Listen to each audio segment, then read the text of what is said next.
Hey, what up, YouTube? Shout out to you guys. Thank you guys for being here. I'm RicoKnows. Hey, today's a little chaotic. I'm going to be real with you guys. Today's a little chaotic. I have been in conversations on Twitter all day today about Matthew Sluka, UNLV, NILs, and how they get down. And I'm learning the intricacies of NILs when I talk to the directors and whatnot. If you don't know what I'm talking about, I actually communicate with people who run collectives, excuse me. I communicate with them directly, more so than the coaches. I just got a DM right now while I'm talking to you guys. I want to see this right now. Let me see what it says here. This gentleman says, I got your email, but I have business traveling. We need to talk. Let's discuss. I may be an irritant. It's because I care deeply. When you take actionable steps demonstrating publicly that you, boom, boom, boom, our entire care as well. To level, I don't want to read this out loud. I'm sorry.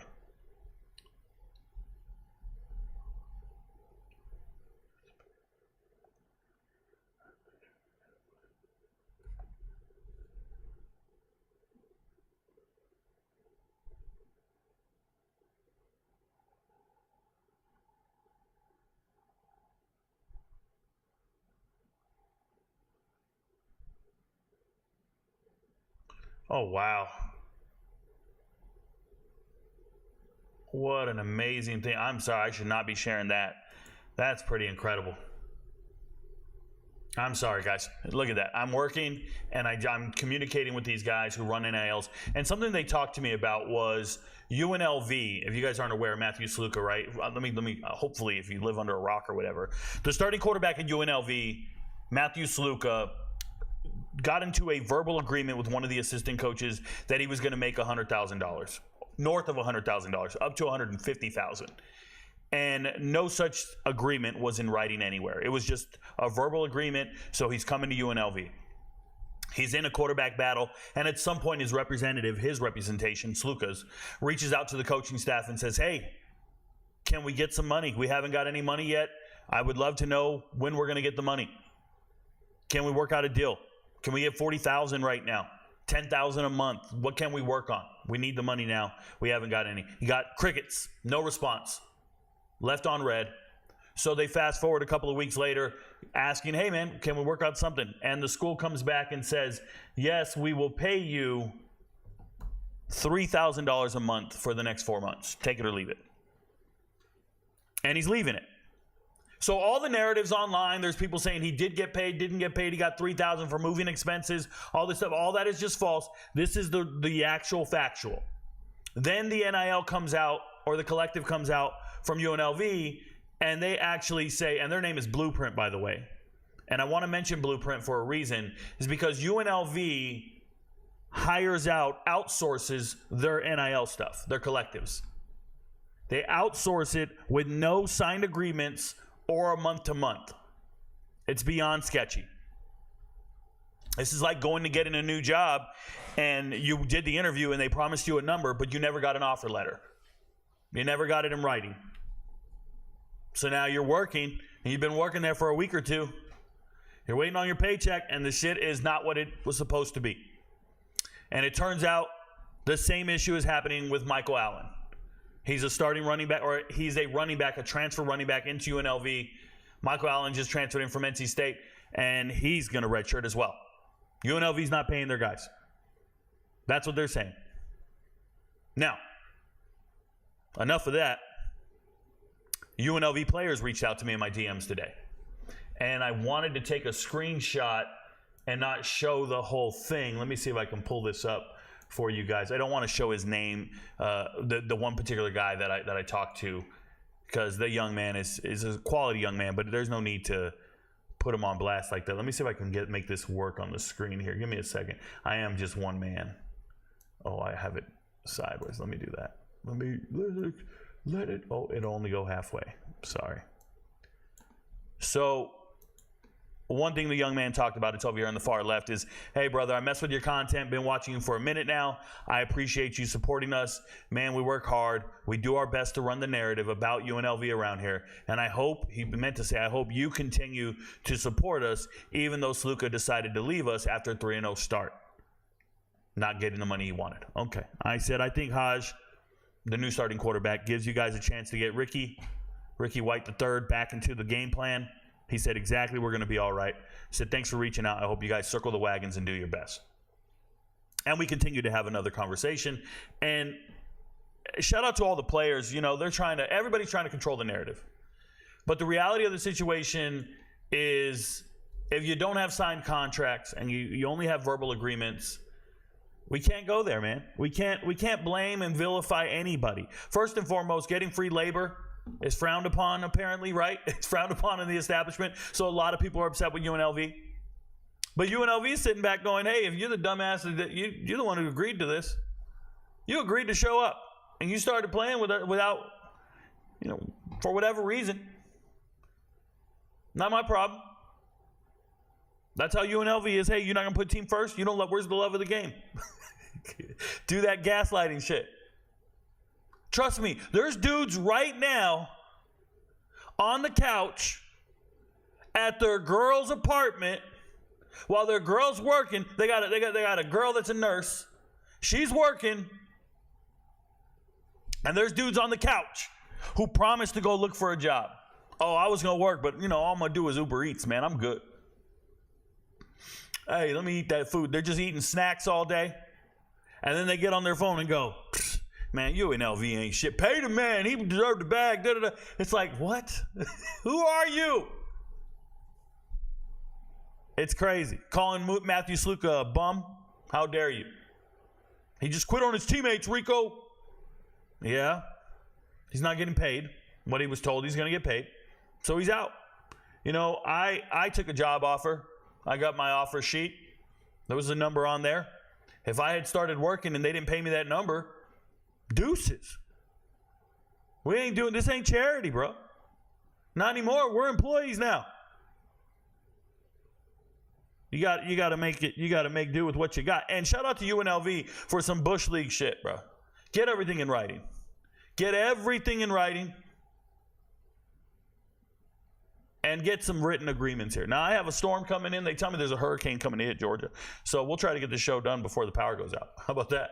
All right, let's go look at some stuff and we'll talk. Thanks for being here tonight, guys. By the way, shout out to the MVPs. Dana White Contender Series. The parlay missed last night. Unfortunate. Got the first fight right. Got the second fight right. That was a parlay. That one hit. But the bigger parlay we wanted to hit, we missed. But then the main event came. The main event came, and it was a guy, he's a minus 1,000 favorite heavyweight. And I told the MVPs, you can't bet on a minus 1,000. There's no value in that. So let's just take the underdog, and let's just take him to knock him out. Let's just go to knockout underdog.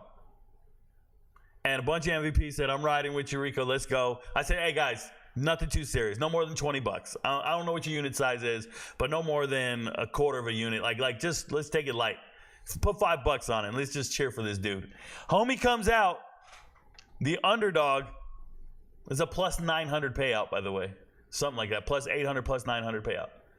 Homie comes out and cracks this dude. And we win. Now, the problem is he knocks him out. He knocks him down.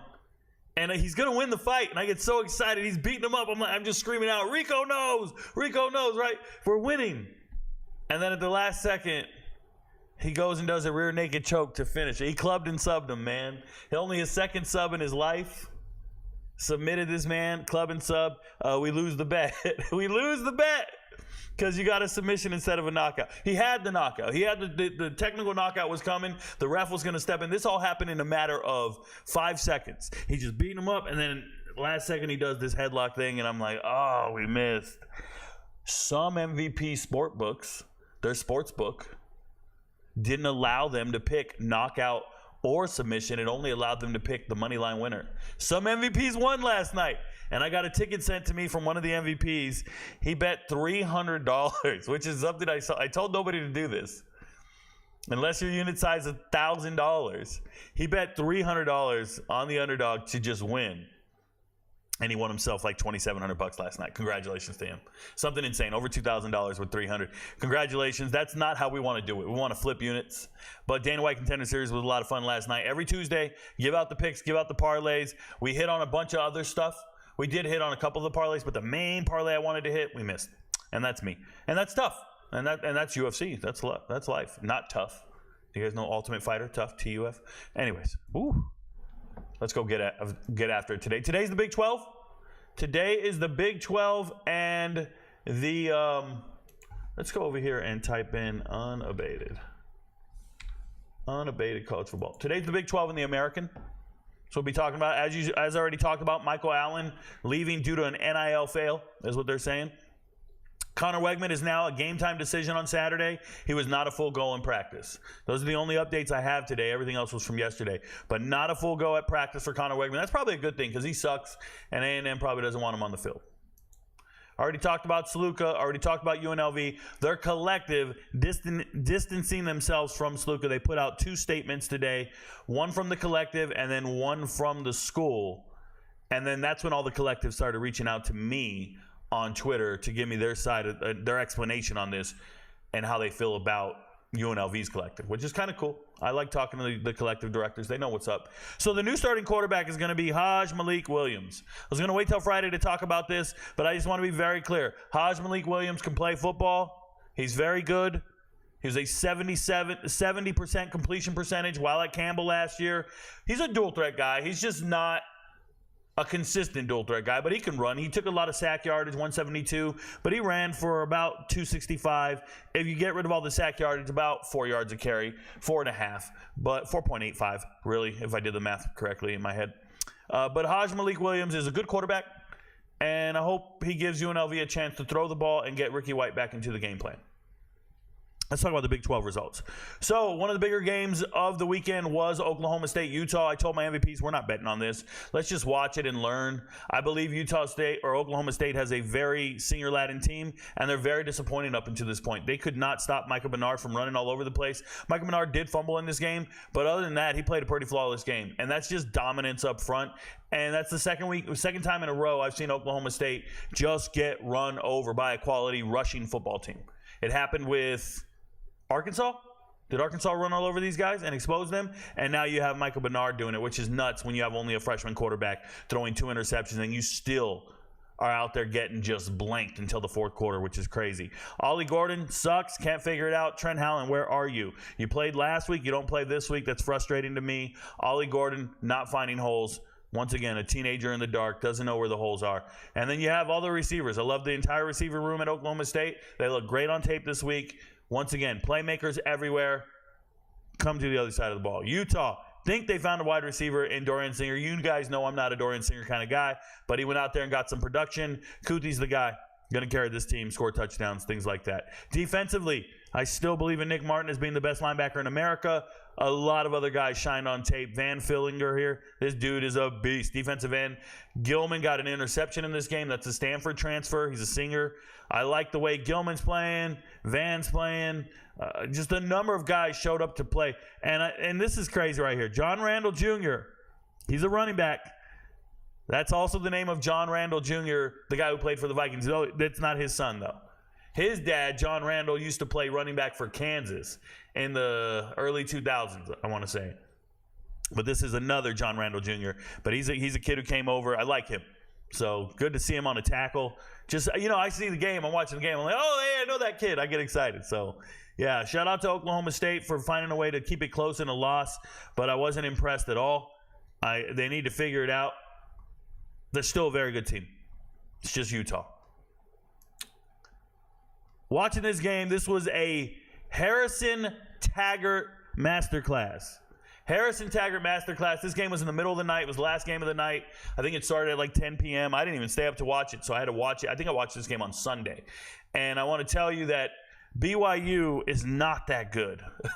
You guys know I'm high on BYU this year. I said, hey, they might surprise some people. I think they're going to win more than 6 games. But I did not have them winning this game. This was a lock for K-State, and I missed horribly. So how did we miss? Well, another prediction I said came true. Another prediction I said came true, which is Avery Johnson is a terrible quarterback. Avery Johnson has never made a pass that I believe in. He's never made a pass that matters. Nothing he's ever done is of consequence. And when it comes down to it, they try to catch up. They try to close the gap and start throwing the ball. Horrific. That man can't throw, and I've told K-State fans about this for 2 years. Watch the podcast. Listen to me. Every single time I talk about K-State, I say the same thing about Avery Johnson. That is not a quarterback. He is not good. I watched. He's never made a pass that matters. And all the fans are mad at me. Oh, you don't have a clue what you're saying. He's the future. No, he is not. He is not the past, present, or the future. They had a lot of problems on offense. Everybody fumbling. Jacob Knuth finally gets in the game. That's a Minnesota transfer. I like that kid. He's a quarterback. I like him. Played in South Dakota, never lost a high school game. Won a bunch of state titles. Tommy Prassis, my hidden gem for BYU in the preseason. Love Tommy Prassis. He actually gets in the game, recovers a fumble, making some tackles here and there. He's playing a little bit. But when you look at this team, running back room, problems. There's problems in the running back room. I understand everybody's looking at the Sione Moa kid, and he ran for some yards. But when I really watch it, they're down to their third-string running back. This is not high-quality football player. Neither is Jake Retzlaff. I don't care what the numbers say. These are not good players, talent-wise. They couldn't win. They couldn't go to another team and start. They're not good players. Coaching scheme knows what they're doing. Offensive line, legit. Receivers. Darius Lassiter looks like an NFL receiver to me. He wins one-on-one battles. He gets open. He's been injury-prone. Chase Roberts is the team's leading receiver, got all that. But when I look at talent, bar for bar, route for route, Darius Lassiter is a difference maker to me. He really is. He's that same way I feel about the Illinois kid. Like, I just watch tape and I go, oh, wait, that's an NFL receiver right there. Like, you just notice them. Darius Lassiter is that kind of guy. Remember that. I really like Keelan Marion. He's a Georgia kid, played high school ball out here, went to UConn. Balled out 2 years ago, very good. Last year, not very good. Transfers, he's finally getting some touches. But I like Keelan Marion to be a difference maker. To see him third string at BYU tells me how good Chase Roberts and Darius Lassiter are. Because that's a good wide receiver. You know, notice that I'm pointing out the talent level of BYU. It's important you understand that. Harrison Taggart, masterclass. Best game. I think he should get like Defensive Player of the Week or something. Everything he did was amazing. Like National Defensive Player of the Week. Everything he did was amazing in this game. He even had an interception. He was everywhere getting to the ball. You guys know I'm super impressed with Jack Kelly, the Weber State transfer, coming in with his defensive coordinator, getting a sack in this game. He's a leader on the defense. He makes plays. But that one's a beast right there. The other beast they have is that defensive end, Tyler Batty. Tyler Batty is causing problems on the defensive front. They're just a mean team. They're a little older than most teams. They're bigger, stronger, faster. I really like it. Oh, by the way, Tyler Batty got an interception in the game. Go figure. There's little Marion. I like him. Oh, and if you want to see one of the best punt returns of the year, there's Parker Kingston running the wrong way with a punt, getting it off the bounce, and doing a 90-yard touchdown. He's not even that fast. Doesn't matter. He scored. Great team win. Speaking of team win, Iowa State absolutely dominating and still not hitting on all cylinders. You guys, nobody's talking about it, but I'm going to talk about it. Iowa State is slowly phasing in Jalen Jackson. This guy right here, Jalen Jackson, the EMU transfer. He's got more juice to him. He's got more speed. He's got more breakaway speed. That's a little badass dude. Great running back. Jalen Jackson is starting to get more production and more carries. And I think Abu Sama is not any good. I've already told you guys this. I know he rushed for 300 yards in the snow last year against K-State, but it was a freak game where no one else could tackle and no defenses could get their feet. I do not like Abu Sama as the running back for Iowa State. They just won 52-7, and their offense isn't hitting on all cylinders. Listen to what I'm saying. 52-7, beat Arkansas State better than Michigan did. I've been on Iowa State since the preseason. I told you they're winning more games than Vegas thinks. They were number 17 in my preseason poll. They're still undefeated. I picked them to beat Iowa as underdogs. I'm on Iowa State, and I'm all fucking in. Like, I'm all in on Iowa State. Get it through your head. Utterly amazing. And it's because of their defense. Receiver room is great. Benjamin Brahmer might be getting more playing time. 6'7", 250-pound tight end. Sophomore, getting in the rotation, starting to become a threat. They already have 3 or 4 great wide receivers. Rocco Beck can get them all the rock. Defensively, Bo Frailer. The best player on this defense is Jeremiah Cooper. Sadowski. Miles Purchase. I am pointing out absolute Verdon. I'm pointing out absolute monsters on this defense.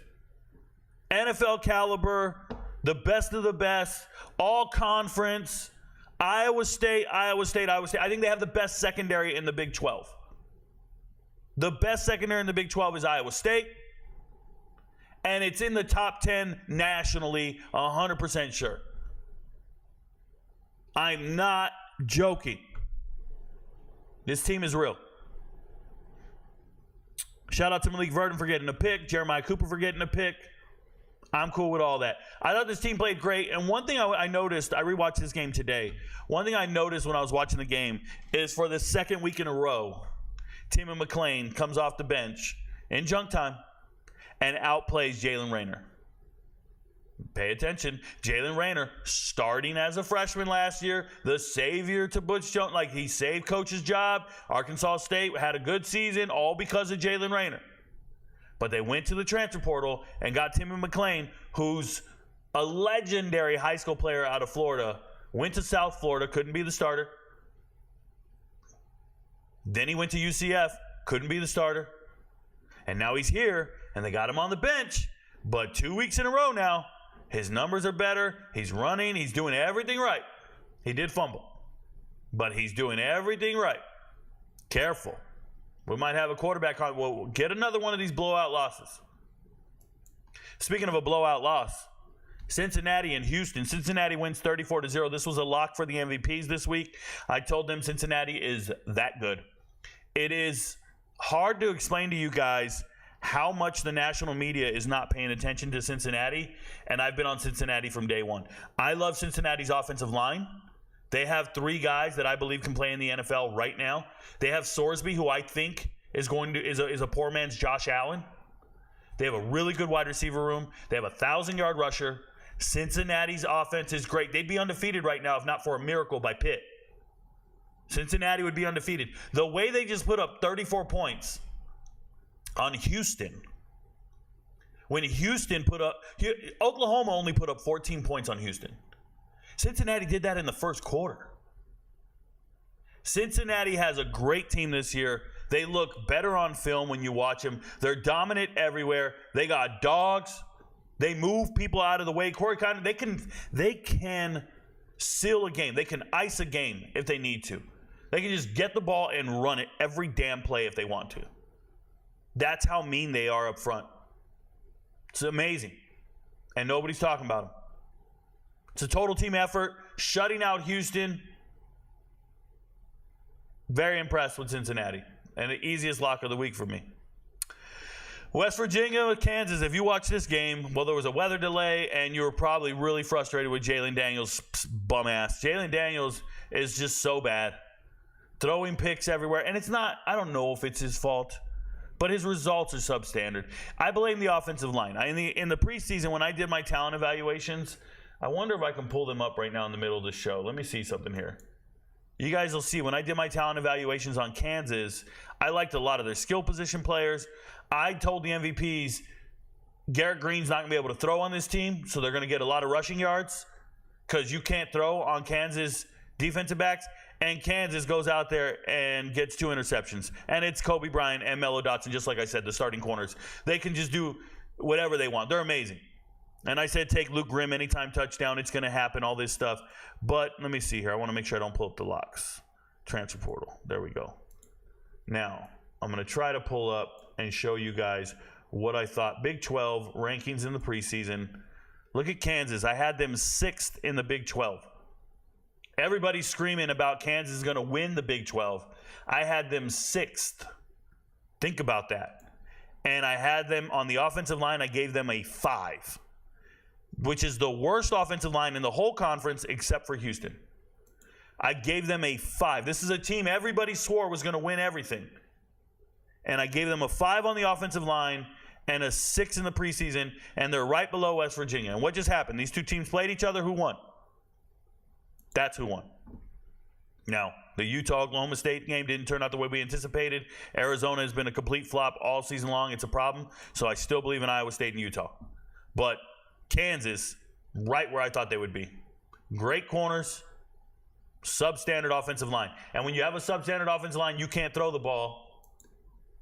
And that's what happens. You go out there and get Jalen Daniels to throw interceptions, can't set his feet, can't find his receiver. And once you lose Jalen Daniels, then you lose your advantage at wide receiver. All those great wide receivers, you can't throw to them anymore because your quarterback don't know what the hell he's doing. West Virginia finds a way to win this game. Congratulations. They still have a terrible defense. They're still not involving Jaheim White enough for me. Jaheim White is dynamic, fast, can catch a corner, can do things. You got to get him in the game and get him more than 6 carries. You got to get C.J. Donaldson more than 6 carries. Why is Garrett Green running 17 times? Do you just want your quarterback in the hospital? He's not going to make it through the whole season if he's doing 20 carries a game. As tough as he is, that's just not okay. Defensively, Josiah Trotter, Jeremiah Trotter's son, came out to play great this game. He was everywhere. So was Anthony Wilson. I'm so happy for him. Anthony Wilson, dark horse, NFL football player. I like Anthony Wilson a lot. That's a Georgia Southern transfer from last year. I really like Anthony Wilson on tape. He'll be on my hidden gems list, deep hidden gems list. Him and Aiden Garnes. But Ty French has been disappointing, not getting any pressure when I need it. No hurries happening. It's tough. Dante Fagan's supposed to be shutting people down, man. It's supposed to be a beastly seven. But West Virginia just disappointed me this year. Texas Tech, Arizona State. We were on Texas Tech money line and the spread. I just knew Texas Tech was winning this game. There's just no way Arizona State was going to be able to score with Texas Tech. I need you guys to understand how great Texas Tech is. First off, the second string running back, Cameron Valdez, gets injured for the whole year. So now they're left with Cameron Dickey and Jacoby Williams. Both true freshmen I told you in the preseason would be in the 2 deep. No matter how many seniors they got, no matter what they're doing, these guys will get on the field because they're special. And when I watched their huddle tape, I said, recruiting websites gave them 3 and 4 stars. Oh, they don't know what they're talking about. These guys are amazing. I said it in the preseason. Here they are. They're getting playing time in games. It's pretty hard to predict true freshmen are going to be in the starting lineup. It's pretty hard to predict it, especially when you have a senior and a junior returning at the running back position. And they don't care that they had injuries at running back. All they're going to do is keep giving Taj Brooks 30 carries a game. And that's your recipe for success. That's how you win games. Please keep doing it. Please keep doing it. Arizona State, they got Cam Scatterbo and no one else. Cam Scatterbo shows up, 18 carries, 60 yards, terrible yards per carry average, getting stuffed everywhere, never got a carry over 10 yards. And that's because Texas Tech's defense is slow. Texas Tech's defense is slow and strong, like stout. Ben Roberts and Jacob Rodriguez, these 2 linebackers, they can't do anything in coverage. But man, can they stuff a run. They can line up and beat you in the box. No diddy. They can do that, man. They're monsters. Absolute monsters up front. Quincy Ledet, great length. No diddy. Great length on the edge. But there's no talent at Arizona State to try to beat the skill players. Like these wide receivers, Xavier Gilroy is an Idaho State transfer, Jordan Tyson a Colorado transfer, Cincinnati transfer, Stovall's a Nevada transfer. Like these guys are not good enough to beat you. You're not going to lose a game to these guys. And I'm telling you right now, every single one of these wide receivers would be 6th string at Texas Tech. Like Texas Tech wide receiver room is so amazing. I can't get over it every single week. They play good. Quarterback's got to get them the ball. They're going to run the ball 30 times. And defenses are going to probably put 9 in the box to stop them. 8 to 9 guys in the box to stop the run. And the minute we see 8 to 9 in the box, now we have one-on-one coverage. You're not covering Joshua Kelly like that. That's an NFL wide receiver. Caleb Douglas, Florida, 6'2". You're not covering him. Coy Aiken, 2,000 yards receiving as a senior in Texas. Texas legend. All-time great. Baddest white boy on the block. John Carlos Miller's transfer tight end came in from Elon, I believe. And then you have Dre McCray down here and Micah Hudson. Look at that. Dre McCray and Micah Hudson. This is an FCS All-American 1,000-yard receiver from Austin Peay 2 years ago. Runs a 10.400 meters. Dre McCray is a special kind of athlete. I watched him dominate Alabama in a blowout loss. They lost to Alabama 49-6. This man was out there by himself getting 10 receptions, 89 yards. Dre McCray is amazing, and he's 5th string on this team. Micah Hudson is a 5-star wide receiver. Absolute monster. And he's way down here. He's 5th string. 5th, 6th string. The talent disparity here is amazing. Like, if we were having tryouts, no Arizona State guys are making the starting lineup. Like, they're not just not making the two deep. That's how I know when a team's going to win and cover the spread. It's matchups, and it's just not equivalent talent. Defensively in this game, very impressed. Every single week, I'm very impressed with Keshaun Elliott. Keshaun Elliott, the New Mexico State transfer. I told you guys last year, he's the best linebacker in the transfer portal. I think I had a video on that. Yeah, definitely have a video on that. If you're looking at, and I know I wrote it on Twitter, if you're looking at transfer portal episodes, go back on the live tab on YouTube, click live, and then scroll down. You'll see the transfer portal episodes where I talk about all the transfers by position group. First episode, linebackers. Episode 1. I'm like, oh, yeah. Keshaun Elliott's the man. Oh, the recruiting website said he's got 3 stars and he's not any good, and he was 0 stars coming out of high school. They don't even like him. Keshaun Elliott's a man amongst boys. And another great transfer that I didn't even talk about was Miles Rouser. Miles Rouser is a great transfer if he would just get away from the penalties, but he's a great transfer as well. These guys played amazing in this game. All three of these guys, Shamari Simmons, Keshaun Elliott, and Miles Rouser, they played amazing. They still can't win the game. Your offense can't match that kind of production. Your leading receiver is Cam Scatteraboo, bro. Leading rusher, leading receiver, Cam Scatteraboo. Hey, shout out to Cam, bro. Cam follows me on TikTok. I see him liking my videos. He's talked to me in the DMs before. I like that kid, man. He's just got that dog in him. But you can't carry the whole team. Speaking of carrying a whole team, what's his name? Brashard Smith.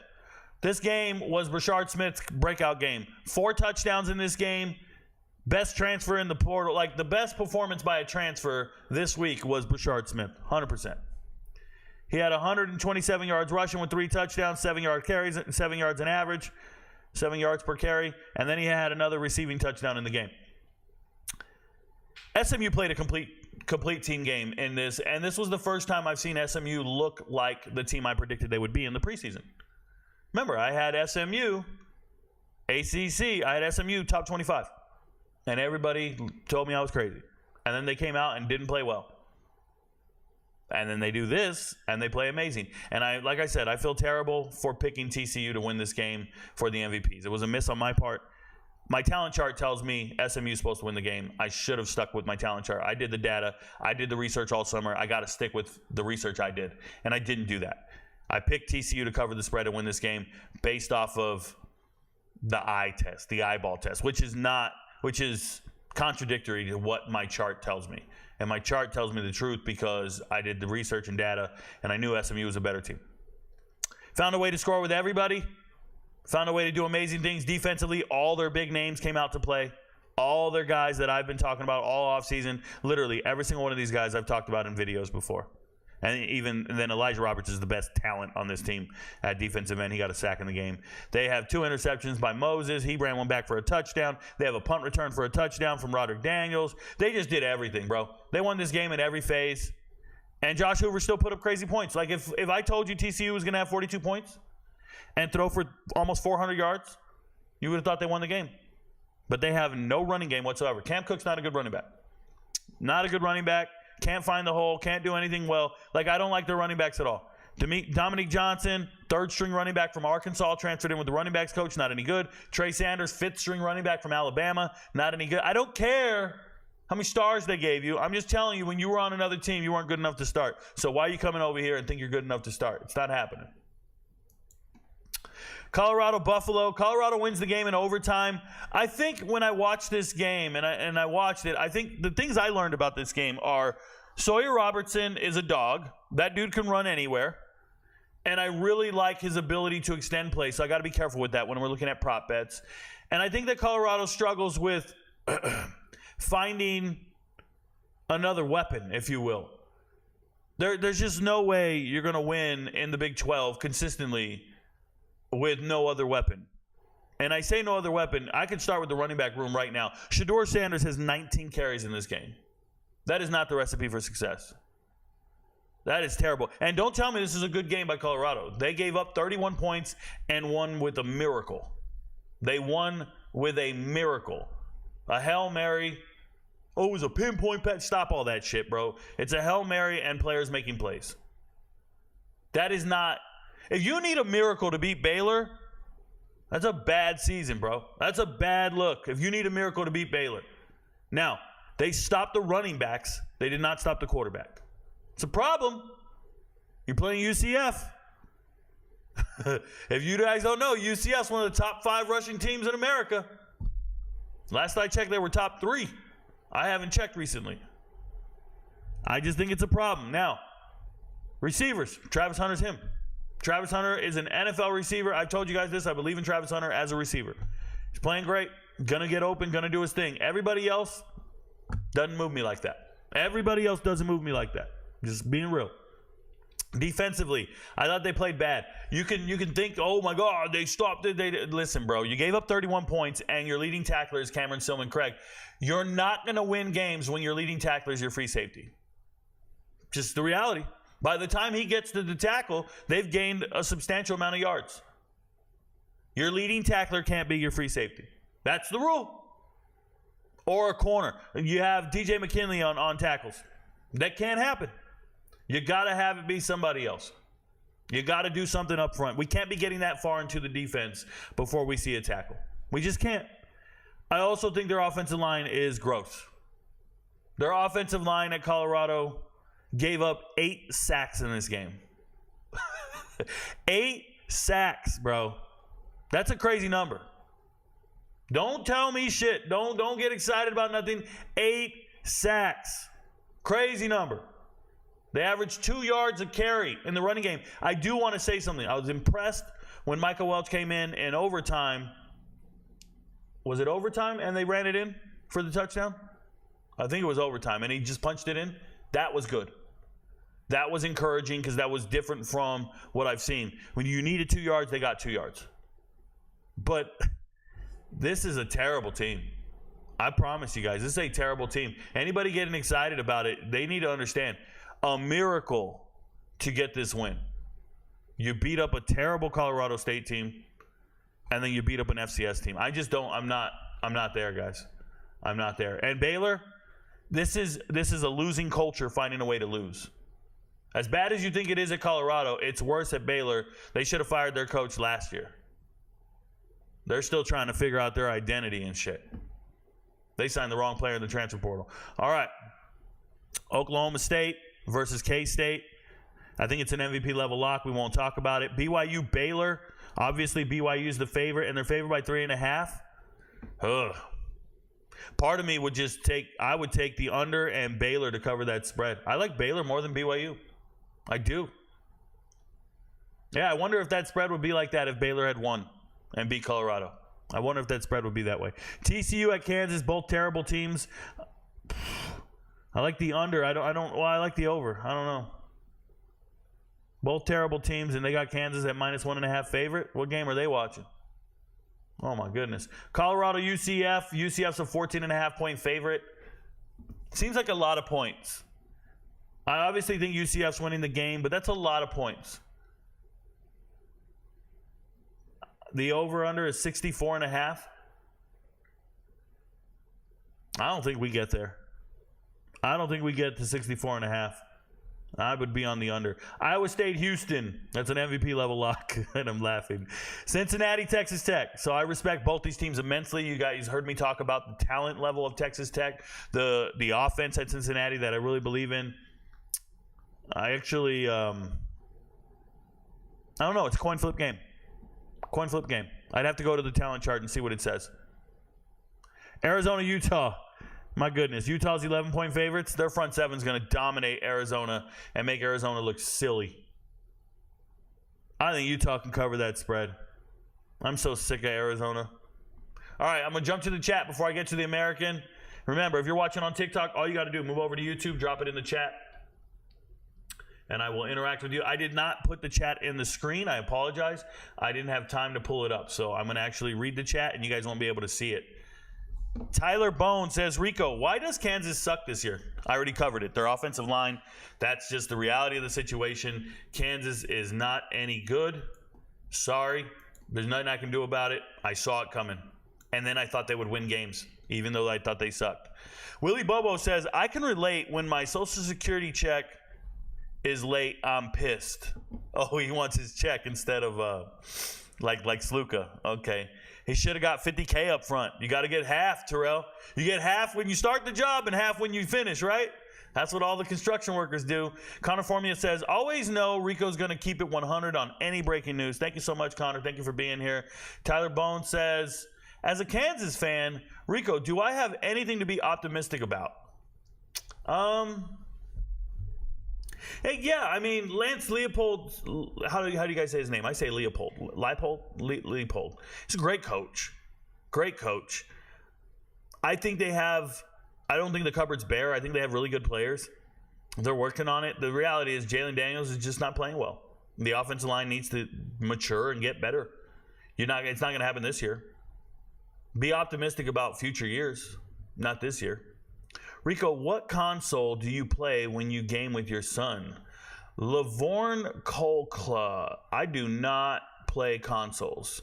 I don't really play a lot of video games. When I game with my son, I use my PC, and he uses his PC, and we typically play League of Legends. Sometimes we'll play Fortnite. He's world-class at Fortnite. I am a liability. I hide in a bush and kill people. And then when it comes to League of Legends, he's very good, but I think I'm very good. So I don't have time to play video games during football season, or I really just don't have time anymore. Maybe one day when I'm retired, I'll get back to it. So is Avery Johnson getting mileage out of that Pop-Tarts Bowl win? I guess, Carla Jenkins, he got no mileage with me. I wasn't impressed with his bowl win. He didn't do anything for me. I watched the game and said, oh, this guy didn't throw it nowhere. Also, if Avery Johnson isn't a quarterback, what position should he move to? Slot receiver? Go be an Edelman? Go be a Julian Edelman? Those Cincy wide receivers are former Ohio State wide receivers and couldn't get enough time on the field. They'll be playing on Sundays. Yeah, no, they're even better than that. Some of them are actual starters from Florida and starters from UTEP. No, they got studs. They got a lot of them. I like that whole wide receiver room at Cincy. But yeah, Roar's there. I understand. Rennie Paris says, Rico, most of Cam's tackles were in the box. Oh, I'm very aware. When a safety gets a tackle, it's always in the box, theoretically. That's where people would think it's at. He's coming downhill and it's in the box. It's not how it works, though. It's 4 yards behind the line of scrimmage. Do you understand that there's a linebacker in front of him that should be leading the team in tackles? Like, when people try to justify it, and they're like that right there, that's I don't know Rennie Paris. I'm assuming you're a Colorado fan, because you just told me Cam's tackles were in the box. Cam starts at the line of scrimmage 3 yards behind, 4 yards behind a linebacker. 5, 6, 7 yards behind a linebacker. So how's that linebacker not making the play first? You got to get off those blocks. You got to go make the play. And their linebackers don't do that. When I look at other teams, when I look at other box scores, leading tacklers, you don't see the secondary as a leading tackler unless you're giving up over 30 points. It's a reality situation. Anytime I see a blowout, I can scroll up like this and go, who are their leading tacklers? Now, this isn't fair because these guys weren't on defense long, but I just go like this, I go like this, and I go, okay. Safety. Linebacker. Leading tackler was a safety. They lost 50-15. I'm sorry, you guys can't see the screen. South Florida, I'm talking about. South Florida. I just grabbed one example on the screen, off the screen here. I apologize. Leading tackler, safety. That's what happens in games. Is like once the secondary, you guys don't know this. In high school, I made 23 tackles in a game. I was playing Cathedral City. Shout out to them. Jeremy Thornburg went to the NFL, played for the Packers and Eagles. Played for the Eagles, I believe. Played at NAU in Northern Arizona, and he was their defensive player of the year and was their team leader in tackles for 2 years. But I played against them in high school, and our team was loaded. I finished the game with 23 tackles. We lost the game 42-10, I think. That was a free safety. Free safety, 23 tackles, you're going to lose the game. There's other guys in front of you that should be making the play, and they're not. That's how I feel about it. It's not a shot at Cam. Cam can make tackles all day long. He comes out, he's headhunting, he's hitting hard, all that stuff. It doesn't matter. It's the others. UCF game came out 11.5 and already up to 14.5. Wow. Well, yeah, 11.5 was free. 11.5 was free. Which TC running back gives them the best chance at running the ball? The next one. The next one. Somebody not on the team. They don't have the running back. They need to find one in the transfer portal. They don't have anybody dynamic that impresses me. Not at all. TCU does not have any running backs. I thought miracles were part of football. Okay, so miracles are part of football. Would you bet on a miracle? Like, would you bet on a miracle happening? Understand what I'm saying? Like, would you make that bet if I told you we need an onside kick and a Hail Mary with 40 seconds left? Would you put $20 on that? I don't think you would. You wouldn't bet on miracles to happen because they're not consistent, because they're not reliable, because that's not realistic. They do happen, but you wouldn't bet on it. No, what would you bet on? 100-yard rusher, a touchdown, turnover, but not a miracle. Understand the difference. Anecdotes make you feel really good. There's a reason the Hail Mary for Colorado is so celebrated in the last week. And that's because, do you remember the last Hail Mary? With Cordell Stewart and Brian Westbrook? In 1993? You serious? That's how often they happen. That's not part of the game. With rising missing games, can Iowa State win the Big 12? I don't care if he misses games or not. Iowa State can win the Big 12. They're comparable to anybody. They're just as good. They're comparable to anybody. They're just as good. Is Colorado worse, not a T, worse than Kansas? Yeah, I think so. Levante Bentley being the starting linebacker at Colorado shows you they have no talent at that position. That's a fact. He'd be third string at Clemson right now. Wouldn't be in the starting lineup anywhere. That's the reality of the situation. How do you feel about RicoKnows? Jay Pope, we're going to do this for you, man. We won't see you anymore. I don't really waste any time on other content creators, whether it's some guy named T-Cal or somebody named Buffed in Prime or any other channel. Those guys don't move me, bro.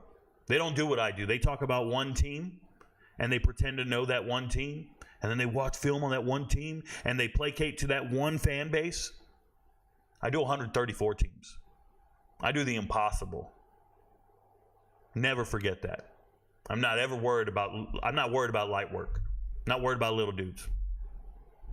I'm RicoKnows. I'm untouchable in that regard. I wouldn't bet on a miracle, but a team winning by a miracle doesn't mean that team is trash. That's my point. No, it doesn't mean they're trash. Baylor's trash. And you need a miracle to beat trash. Baylor's trash. And you gave up 31 points to trash. Start paying attention. Rico, what's your assessment on Rocco Beck? Rocco Beck is a great quarterback. I wish you guys were watching the offseason. I did a deep dive on Iowa State. I believe in Rocco Beck. He threw for 3,000 yards last year as a freshman. I think he's a good player. He's a gunslinger. He's crafty.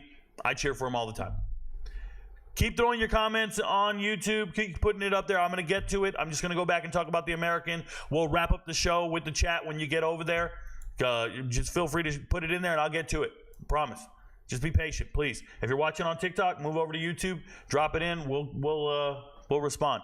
So, talking about the American, South Florida, one of the better teams in the American. Obviously, very competitive with Miami in the first half. Then the wheels fell off. Miami's got a lot of depth. Miami's really good. I think Miami's an elite team. I had them as number 7 in my preseason poll, and I still think they're one of the best teams in America. Obviously, you're not gonna keep up with them. Charlotte, no chance to keep up with Indiana. I love Indiana. I've been high on Indiana all year. What I'll say about Charlotte in this game is Trexler Ivy played okay. He looks like he's improved from last year. He actually was able to do some things. They were even able to run the ball a little bit. But the difference is like once you fumble, once you make a mistake, a great team's going to take advantage of it. So while you're getting some yardage and stuff, I remember we were watching this game on the live stream on YouTube. I was live streaming. I do watch parties for every single game. So it's Saturday. This was a noon game, and we're doing the watch party, and the game's on. And I'm talking about it, and we're having a good time. And then we have an MVP show up. He's a brand new MVP. He's very emotional about every bet, and he's like, man, Indiana sucks. They're only up 10-7. They don't know what they're doing. They suck. And it's like, bro, are you watching this game? Indiana could do whatever they wanted to Charlotte.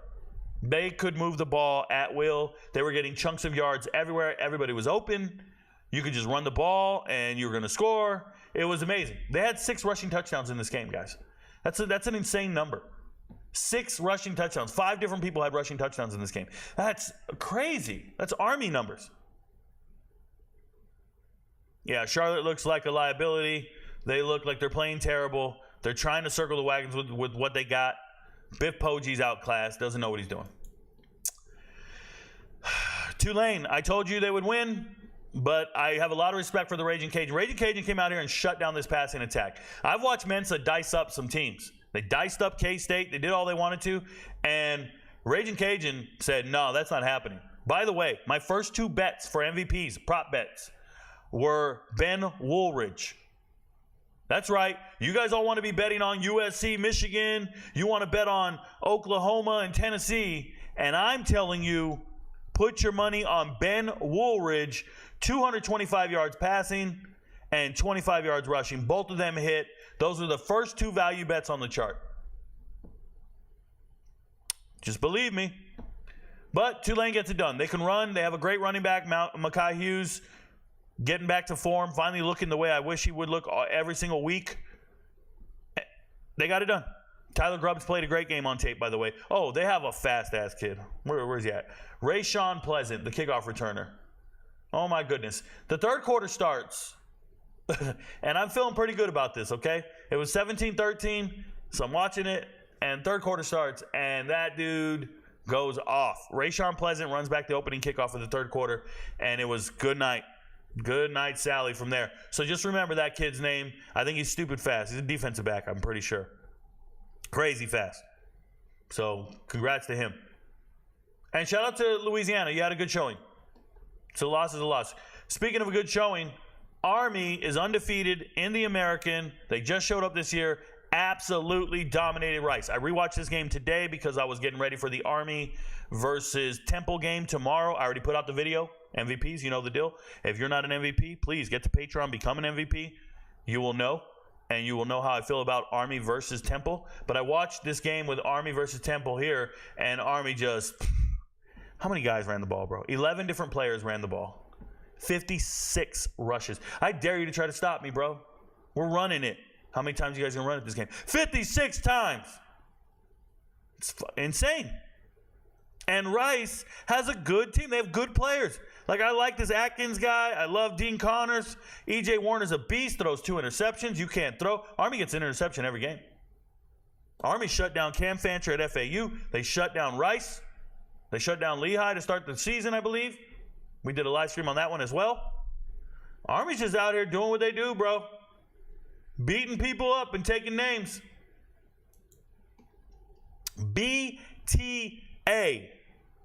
Belt to ass. All right. And then Temple shows up and gets their first win of the season. I thought it was kind of freakish, but hey, man, you throw 5 touchdowns on 17 completions. That's nuts. 5 touchdowns on 17 completions. Went back and watched the game. I was not impressed with their rushing attack. For Evan Simon to be their leading rusher is crazy to me. The fact that Terez Worthy, he's a JUCO kid. I've never seen him before, so I was watching him for the first time in this game. And I'm like, oh, he's got a little shift to him. He's a little shifty. But for Terez Worthy to kind of get more production than Littleton's a problem. Littleton did fumble in this game. Littleton's been disappointing to me. To me, he's been disappointing from Maryland. He's supposed to be carrying this running back room, not doing it. Dante Wright, Mr. Temple, been here all these years. He's never leaving, and he got it done. 91-yard touchdown. Looks so beautiful. I don't know if it'll happen again, but it happened in this game, and that's all that matters. Defensively, Taekwon King leading the whole team, playing great. Sack, 13 tackles, monster. That's what it looks like when you win the game. Your linebacker leads you in tackles, not a safety. This linebacker right here is not that good. Not that good. He is an FCS All-American. He is from an HBCU All-American. He's an HBCU All-American from like 2 years ago. Or maybe he wasn't an All-American. He was just a starter at North Carolina A&T. And then he transferred to ECU, couldn't start there on the bench. Then he transferred this past offseason to Temple, and now he's the starter and the leader. And I'm like, that's fine. I'm happy he found a team that needs him and loves him, but he's not good enough to start at East Carolina, and he's your best player at Temple? What's that say, bro? Anyways, yeah, really impressed with Terez Worthy in this game. Just a little breakout star that I had never seen before. So it's very rare for me to see players for the first time, unless they're freshmen. This is very rare for me. This kid's like a junior. So I'm impressed. Learned a lot in this game. Shout out to Temple. Navy letting you know we're undefeated too. Army's undefeated, Navy's undefeated. These two could meet in the conference championship for a seed in the playoffs and then play Army-Navy game next week. That's true. That could happen. They go out there and beat Memphis, man. Memphis, my soul hurts. You know, Memphis was a pick. But before I gave out the picks to the MVPs, I was very clear in my video. I said, hey, guys, I moved Memphis off the lock list to the lean list. And it's because I have a lot of respect for the way Navy looks on tape right now. I just looked at Navy, and they look great on tape. I think Navy's good, and I don't know if Memphis is going to beat them by 10. What the hell? And if I told you Memphis was going to score 44 points, Seth Hennigan was going to throw 371, and they were going to have 2 100-yard rushers, you would have thought we won by a tremendous amount of points. And we didn't. Could not stop Navy. It looked like Memphis of old. And when I say old, I mean last season. Okay, I think Rock Taylor got hurt in this game. He's still questionable for this week. But last season, Memphis defense was terrible. And here they were. They could not stop the run. 361 yards rushing, almost 10 yards a carry for the team. And this Horvath dude running everywhere. Horvath, and more Horvath. He's a quarterback. Dude rushed for 211 yards on 12 carries. That's ridiculous. Ridiculous. Some things I was impressed with while watching this game. Obviously, Navy just their play calling was masterclass. You call something, we counter it. They just were. I wouldn't be surprised if Navy stole Memphis's signals. That's how good it was. It's like, man, maybe they stole their signals. Maybe. Memphis on offense, I was really impressed. Finally, so excited to see Jerry Shorter in the game. Jerry Shorter used to be an amazing wide receiver at North Texas. Used to average an insane amount of yards per catch. He's a big play guy, and he came out here and did some big plays. He just transferred in from Auburn, but he's really from North Texas because he didn't even play at Auburn. So it's an Auburn transfer, but he's really a North Texas transfer. Demir Blankenship is really, really disappointing me this season. This is one of the fastest players I've seen in the group of 5. Nobody can cover him. Nobody can cover that guy. I don't understand why he's not getting more production this season. Something's wrong, and he's open. Seth's not hitting him, and they're targeting other dudes. That dude's the best. That's the best receiver. I mean, where's number 0, man? He's the best. I'm not saying he's the best receiver in the room because I like Rock Taylor a lot, but he's 1A, 1B. That guy's a stud, man. They got to get him involved. But they fell in love with his running game, and they did well. They just couldn't stop anything. There's really nothing wrong with their offense. They scored great. Scored in every quarter, did everything right. UTSA, I do not like watching UTSA football. I watched this game, and their 3 running backs are not doing anything to impress me, and it's the offensive line's fault. Kavorian Barnes is him, Robert Henry, and Rocco Griffin. These 3 are the best 3 running backs on this team, and they're not looking it. Not at all. Beat a scrub team. We knew they would cover the spread. We picked them to cover the spread. Everything else, very disappointed by this team. Very disappointed. Disjointed. It feels like a team built through the transfer portal with a bunch of players who don't know each other. Like, it's not a family atmosphere that I've seen in the past. And they just won 45-7. I should be excited about it, right? Not. ECU showing up and doing what they do. That means Jake Garcia is going to throw an interception in the game. He did. There's turnovers. They can't get the ball moving when they need to. Chase Sewell, that's a Colorado transfer, played pretty good. He always plays pretty decent, but never good enough to really win you the game. That's how I feel. Defense played all right. They played all right. But in the second half, they went into halftime with the lead, 17-7. And then second half, Jamie Chadwell just comes out with a different game plan and different mentality. And they go out there and just start throwing to this dude, Reese Smith. Reese Smith is who they started throwing to, and it was good night. East Carolina can't cover Reese Smith. We got a matchup. We got a mismatch problem out here. We got one of the corners down, right? FAU, nightmare season continues.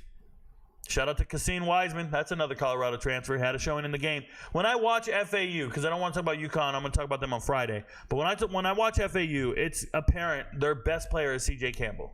C.J. Campbell is the transfer from Florida State, and he looks good when he touches the ball. You got to get CJ Campbell the ball more. It's obvious he's the best player on this team. But they can't stop anything, bro. They can't stop a nosebleed. They can't stop a rushing attack at all. And in the American, that's a problem. People are going to be running all over you. You got to stop these running backs. There's no way UConn does this to you. UConn, Darrell Robinson, and Mel Brown. Do you guys understand Darrell Robinson is a former Charlotte running back, and Mel Brown is a former Gardner-Webb running back? These are not all-world dudes. And you let them rush for 300 yards against you. Two guys, 150 each. That's embarrassing, bro. Embarrassing. It's crazy. They look like USC out there. Look like Reggie Bush and Lindell White. It's crazy. Shout out to Tulsa. I predicted you'd win this game. Went back. Obviously, I watched the game when it was happening. Very excited. But I want to tell you that I had to go back and watch it again because they play North Texas this week. And Vegas is saying they're only going to lose to North Texas by 7 points. Shout out to me. I picked Tulsa money line, and they were the underdogs. We got that right. I'm RicoKnows. I'll be here all week. North Texas beats the hell out of Wyoming. North Texas was favored by 7 points, 6.5. I laughed and told the MVPs there is not a world where Wyoming can keep up and score as many points as North Texas. Not a single, not this world. Not on Earth. Not on Rico's green earth can Wyoming do this. No. They just can't score that many points. They don't have the quarterback for it. They don't have the team for it. And over here, we're talking about the American. We're talking about Chandler Morris is a Power 5 quarterback. Just so happens to play at North Texas. That's a Power 5 quarterback. He's the starter. He was the starter at TCU before his injuries. 2 years in a row, he's the guy. He's a beast. He's too good to be here. Running back, hey, shout out to Mackenzie McGill, little freshman dude, gets 3 touchdowns. Vultures these touchdowns. Shane Porter, white dude, gets all the yards, and then he comes out, and Mackenzie McGill plugs it in. It's cool, man. Do your thing. He's vulturing touchdowns. I ain't mad at him. DT Sheffield, I talked about him every single week. This is a kid who transferred from Washington State to come be with his old head coach and Eric Morris. Little guy. Fucking beast, bro. Beast. Like him a lot. DT Sheffield. I can't wait for North Texas to play a weekday game and we get to bet on his props. We're taking Sheffield. We're taking Sheffield all day. Defensively, North Texas leaves a lot to be desired. And, hey, shout out to Jake Shipley. I played football for his dad. His dad was my coach. He used to play at Oregon, just transferred into North Texas. An Oregon transfer can't get on the field in North Texas. Should tell you, recruiting misses matter. But shout out to Jake Shipley and your dad, Ron. Yeah, either way. Pretty good stuff by Tyler King, running one back for a touchdown. But all in all, too easy to call that one. All right, this week, that's a lock because it's a Thursday game, so I won't be talking about it. Navy versus UAB. I like Navy in this game to cover the spread. Navy looks like a dominant team that can do whatever they want. UAB, good luck. South Florida at Tulane. Give me Tulane to cover that spread and win the game. -5, but I wouldn't mind South Florida money line. If you're going to bet South Florida, don't pick them to cover the spread. Go money line. ECU's favorite over UTSA. My God. The mid of all mids. I like the under in that game, guys. ECU has a really good defense. UTSA's offense struggles to run the ball, so they have to throw. They're going to throw interceptions. Wagner, Florida Atlantic. Give me the spread. Give me Wagner to cover the spread. I don't even know what it is. I don't even know what it is. Charlotte Rice. I hate Rice. I hate Rice. I hate Rice. I just have to tell myself that. I liked Rice in the preseason. I hate him right now. I cannot do this. I cannot even believe in them like that. Tulsa, North Texas, MVP level lock. And then Memphis, Middle Tennessee. This line is growing. It started at 24.5. I don't know how you get there. Memphis should win. But if their defense is giving up plays like that, they got to do something. This isn't the week to bet on Memphis. Not with that spread. All right, I'll go to the chat one last time. Sorry, I do not have the chat up for you guys to read it as well, so I can only read it. Thank you, guys. Let's go here. I'm sorry, we have somebody spamming the channel. You're gone. We'll never see you again, William Diaz.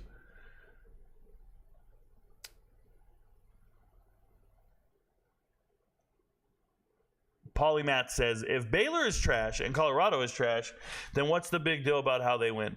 Polymath, who made it a big deal? I didn't make a video about it. I just assess every result, bro. Relax. I talked about every single game in the Big 12. Why are you stuck on one? Get a life. So you think, is there any chance Colorado can win this game in your opinion? In my opinion, no.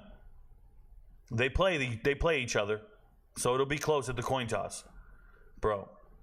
Brother, he's going to go over every comment. Chill. It doesn't matter. He's gone forever.